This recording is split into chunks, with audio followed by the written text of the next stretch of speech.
साथियों, हमारी सरकार किसानों के कल्याण के लिए, खासकर छोटे किसानों के कल्याण के लिए देश के कृषि जगत के हित में, देश के हित में, गांव गरीब के उज्जवल भविष्य के लिए पूरी सत्यनिष्ठा से, किसानों के प्रति पूर्ण समर्पण भाव से, नेक नियत से ये कानून लेकर आई थी।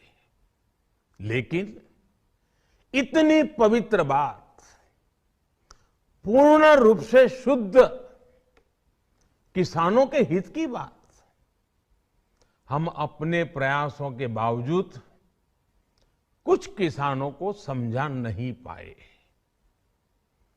भले ही किसानों का एक वर्ग ही विरोध कर रहा था, लेकिन फिर भी ये हमारे लिए महत्वपूर्ण था। कृषि अर्थशास्त्रियों ने, वैज्ञानिकों ने, प्रगतिशील किसानों ने भी उन्हें कृषि कानूनों के महत्व को समझाने का भरपूर प्रयास भी किया। हम पूरी विनम्रता से, खुले मन से उन्हें समझाते रहे। अनेक माध्यमों से व्यक्तिगत और सामूहिक बातचीत भी लगातार होती रही। हमने किसानों की बातों को, उनके तर्क को समझने में भी कोई कोर कसर बाकी नहीं छोड़ी।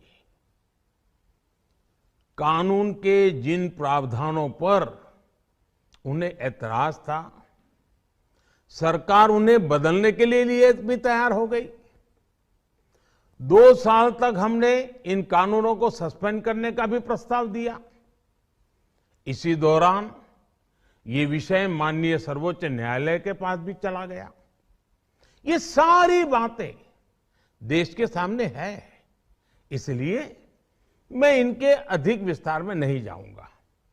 साथियों, मैं आज देशवासियों से क्षमा मांगते हुए सच्चे मन से और पवित्र हृदय से कहना चाहता हूं कि शायद हमारी तपस्या में ही कोई कमी रही होगी, जिसके कारण